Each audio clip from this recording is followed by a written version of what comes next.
નમસ્કાર દર્શક મિત્રો, હું છું રૂપલ લુણીચિયા. સંપૂર્ણ ન્યૂઝમાં આપનું સ્વાગત છે. ખેડા જિલ્લાના કઠલાલ તાલુકાના શાહપુર સહિત આજુબાજુ ગામના માઈ ભક્તો રવિવારે યાત્રાધામ અંબાજી ખાતે દર્શન કરવા આવ્યા હતા અને દર્શન કરી સોમવારે વહેલી સવારે પરત પોતાના ઘર તરફ પ્રયાણ કર્યું હતું. તે સમય દરમિયાન અંબાજી દાંતા રોડ પર ત્રિશુળિયા ઘાટ પાસે લક્ઝરી બસના ચાલકે સ્ટીયરિંગ ઉપરનો કાબુ ગુમાવતા બસ પલટી ખાઈ ગઈ હતી, જેથી બસમાં બેઠેલા 67 જેટલા મુસાફરોને ઈજાઓ થઈ હતી. જેના પગલે 108ની મદદથી દાંતા તેમજ પાલનપુરની સિવિલ હોસ્પિટલમાં સારવાર અર્થે ખસેડવામાં આવ્યા હતા, જેમાં 4 મુસાફરોના મોત થયા છે. બનાસકાંઠા જિલ્લાના દાંતા અંબાજી રોડ પર ત્રિશુળિયા ઘાટ પર બનેલી ગોજારી ઘટનાની વિગત એવી છે કે ખેડા જિલ્લાના કઠલાલ તાલુકાના શાહપુર, સાપોર, નાની રાણોલ, નડિયાદ સહિતના ગામના માઈ ભક્તો રવિવારે અંબાજી ખાતે મા અંબાના દર્શન માટે ખાનગી લક્ઝરી બસમાં આવ્યા હતા. ભક્તોએ સોમવારે મા અંબાના દર્શન કરી વહેલી સવારે પોતાના વતન જવા માટે રવાના થયા હતા. તે સમય દરમિયાન અંબાજી દાંતા રોડ ઉપર ત્રિશુળિયા ઘાટ ઉપર લક્ઝરી બસના ચાલકે સ્ટીયરિંગ ઉપરનો કાબુ ગુમાવતા લક્ઝરી બસ થાંભલા અને રેલિંગ તોડી પલટી ખાઈ ગઈ હતી, જેથી લક્ઝરી બસમાં સવાર 67 જેટલા મુસાફરોને ઈજાઓ થઈ હતી, જેમાં 2 મુસાફરોના ઘટના સ્થળે મોત નીપજ્યા હતા. એક બાળકનું હોસ્પિટલ લઈ જતા રસ્તામાં અને પાલનપુર સિવિલ હોસ્પિટલમાં સારવાર દરમિયાન એક મહિલાનું મોત થયું હતું.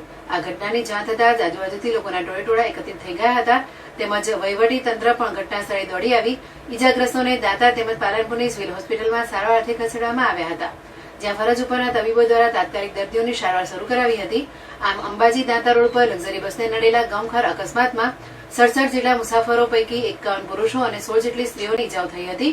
દાંતા અને અંબાજીના ભાજપના સંગઠનના કાર્યકરો અને આગેવાનોએ અંબાજીની પ્રાઇવેટ હોસ્પિટલના તબીબોને તાબડતોડ બોલાવી દર્દીઓની સારવાર શરૂ કરાવી હતી.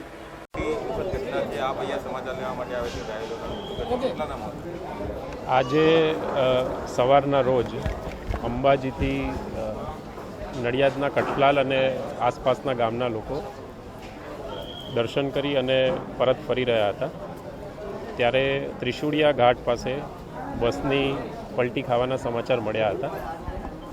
તાત્કાલિક એમ્બ્યુલન્સ અને વ્યવસ્થા કરી CHC દાંતા ખાતે તમામને રિફર કરવામાં આવ્યા હતા.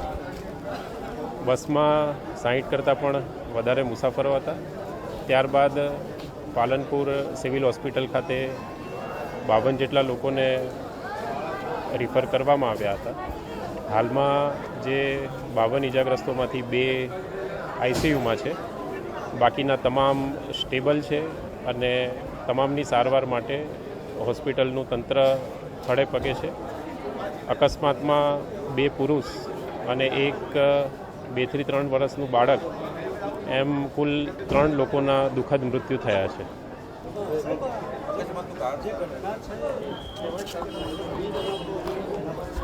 હાલમાં પોલીસ ઇન્વેસ્ટિગેશન એ સંદર્ભમાં ચાલી રહ્યું છે અને ત્યારબાદ પોલીસ તપાસ પૂર્ણ કર્યા બાદ આના ઉપર વધુ પ્રકાશ પાડી શકશે.